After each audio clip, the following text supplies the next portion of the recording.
اس وقت یہ video social media پر بہت زیادہ وائرل چل رہا ہے۔ مدرسے کے دو بچے ایک شو روم کے باہر مہنگی گاڑی کھڑی ہوتی ہے، اس کے پاس فوٹو کلک کر رہے ہوتے ہیں۔ اس شو روم کے مالک کو پتہ چلتا ہے کہ مدرسے کے دو بچے کبھی ہماری گاڑی کے دائیں طرف کبھی بائیں طرف فوٹو کھینچ رہے ہوتے ہیں، تو یہ ان کو دیکھ کر بڑے تعجب میں آ جاتا ہے اور خوش بھی ہوتا ہے۔ یہ ان کو شو روم کے اندر بلا دیتا ہے، کہتا ہے آئیے، آپ کو جس گاڑی پر مرضی آتی ہے اس کے باہر آپ فوٹو کلک کر آئیے، اندر بیٹھیے، باہر بیٹھیے۔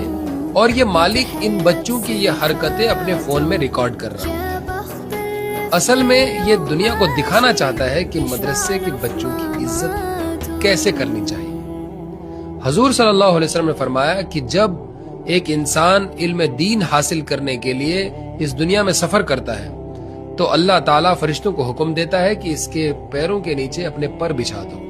میرے بھائیوں، علم دین سیکھنے والے کا بہت بڑا رتبہ ہے۔ اس شو روم کے مالک نے آج دنیا کو دکھا دیا کہ مدرسے میں پڑھنے والے بچوں کی قدر کیا ہے۔ اچھا، یہ قدر کیوں ہے؟ کیونکہ یہ اس علم کو سیکھ رہے ہیں جو دنیا میں بھی کام آئے گا اور آخرت میں بھی کام آئے گا۔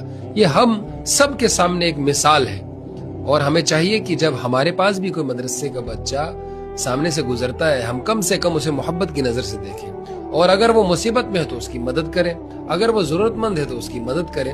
اس ویڈیو کو آپ نے ضرور شیئر کرنا ہے، یہ ویڈیو ضرور نفع دینے والا ہے انشاءاللہ۔